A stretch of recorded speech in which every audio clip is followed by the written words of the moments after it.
Have you ever fallen in love so deeply that it felt like the world finally made sense, only to end up broken, confused, and wondering, what was the point of all that pain? Love can feel like magic, like destiny, like the one thing that could finally complete us. But then, why does it so often leave us hurt? Why do people who once said, "forever," now scroll past each other in silence? Why do we give so much of ourselves to someone, only to feel emptier when it ends? What if the pain isn't a mistake? What if it's part of the design? Arthur Schopenhauer, one of the darkest, yet most brutally honest philosophers in history, had a theory about love, and it might not be what you want to hear. He believed that love isn't about happiness. It's not about compatibility, or romance, or even connection. It's about something much deeper and much more ruthless: reproduction, survival. The blind force of nature, using our hearts to carry out its plan. It's not about you. It's about the species.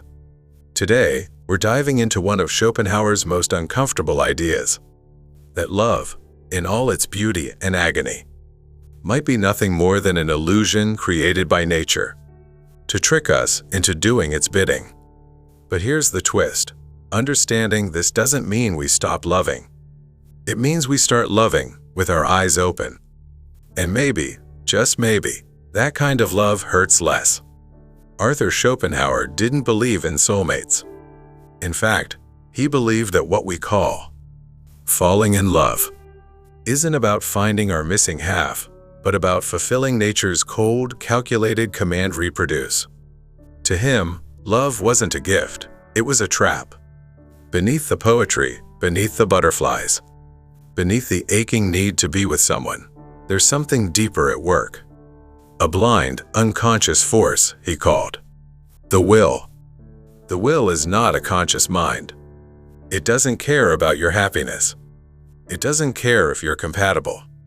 It doesn't care if the relationship lasts. The will only cares about one thing: producing the next generation. And it will use any means necessary to achieve that, including you, including your heart, including the illusion that you found, the one. According to Schopenhauer, when we fall in love, it's not really you choosing. It's the will choosing through you. It's looking at someone's genetics, their health, their symmetry, and whispering, "Yes, that one." That's why we often fall for people who are completely wrong for us in every other way. Why our mind says, "No," but something deeper screams, "Yes." Because it's not about peace. It's about passion. Not about partnership, but reproduction.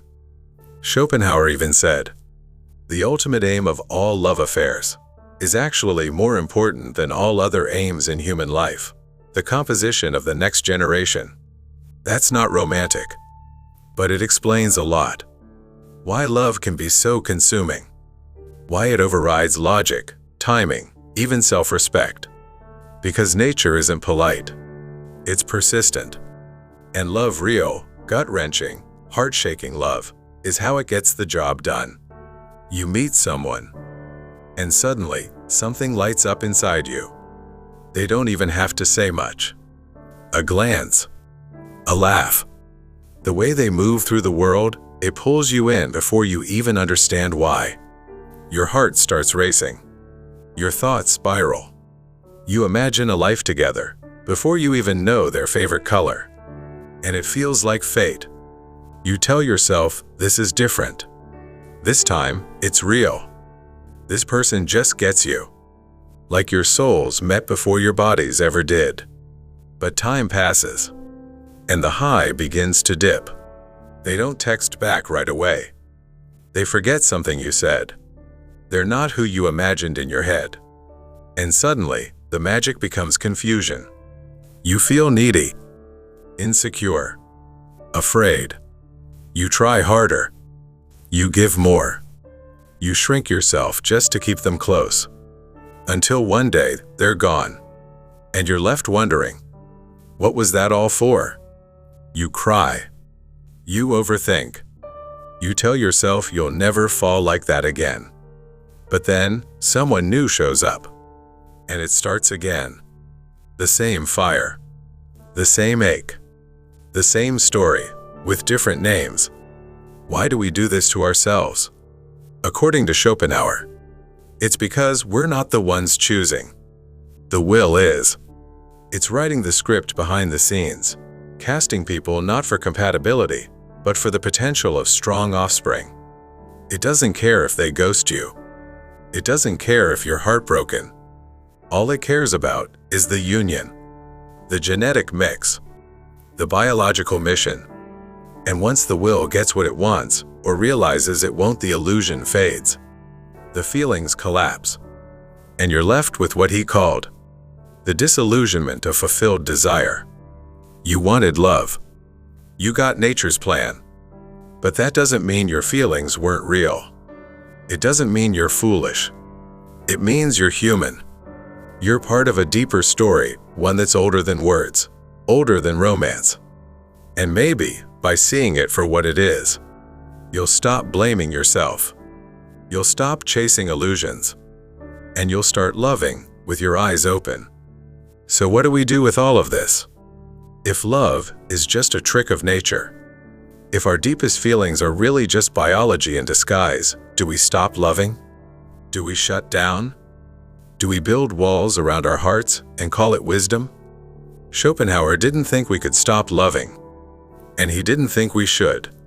But he believed that freedom begins when we see through the illusion, when we recognize that our instincts are powerful, but not always honest, that our longing isn't always about the person in front of us, but about something older, deeper, and unconscious.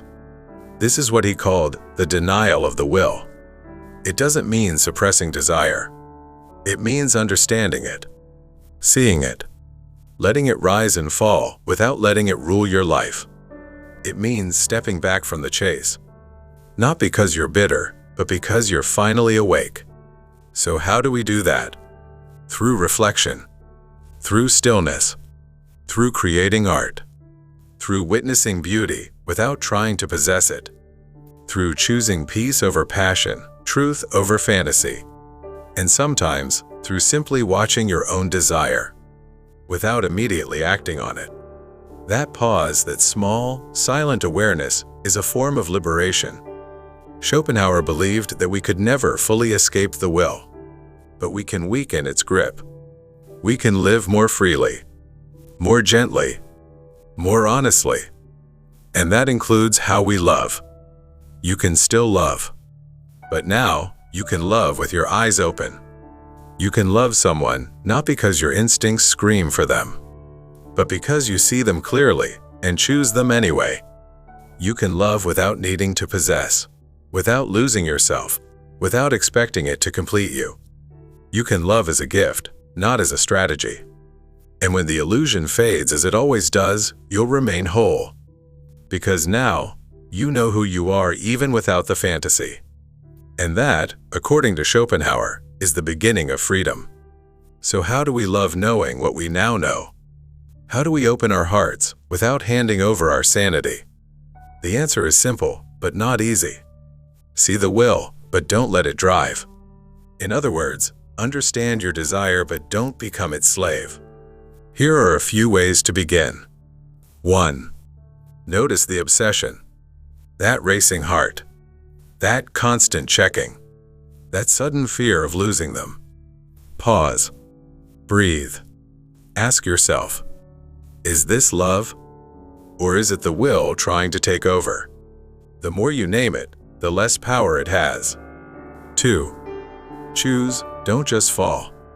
We talk about falling in love, like it's something that happens to us, like we're victims of our own hearts.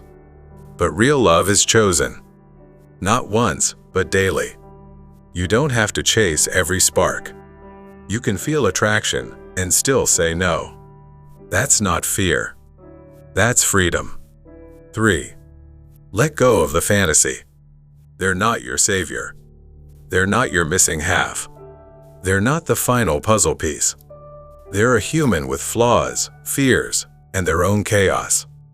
Loving them means seeing them clearly, not projecting your need for meaning onto them. You are whole, even without them.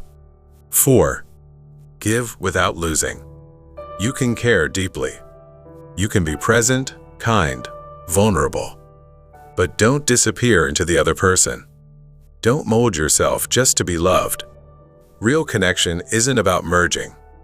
It's about meeting two whole selves, choosing each other. Schopenhauer didn't want us to stop loving. He wanted us to stop being fooled. When you see the will at work, you reclaim your power. You begin to love not as a reaction, but as a decision. And in that space, love becomes clearer, calmer, kinder. Not a storm that wrecks you, but a fire that warms you. Maybe love isn't what we thought it was. Maybe it's not the fairy tale, the perfect match, the missing half. Maybe it's a powerful illusion born from biology, designed to ensure survival, wrapped in emotion. And maybe that's okay. Because now, you see it clearly. You know that love can be real, even if the reasons behind it are hidden. You know that desire isn't always truth, but it's not always a lie either. You don't have to run from love. You just don't have to kneel before it. You can feel it, hold it, cherish it without losing yourself in it. You can love with your eyes open. And maybe that kind of love hurts a little less, lasts a little longer, and leaves you more whole than you were before. So let me ask you, have you ever fallen in love with the illusion of someone only to realize they were never really who you imagined? And more importantly, can you forgive yourself for it? Because that was never weakness. That was you, being human. Love isn't always a lie, but knowing the illusion helps you love without losing yourself.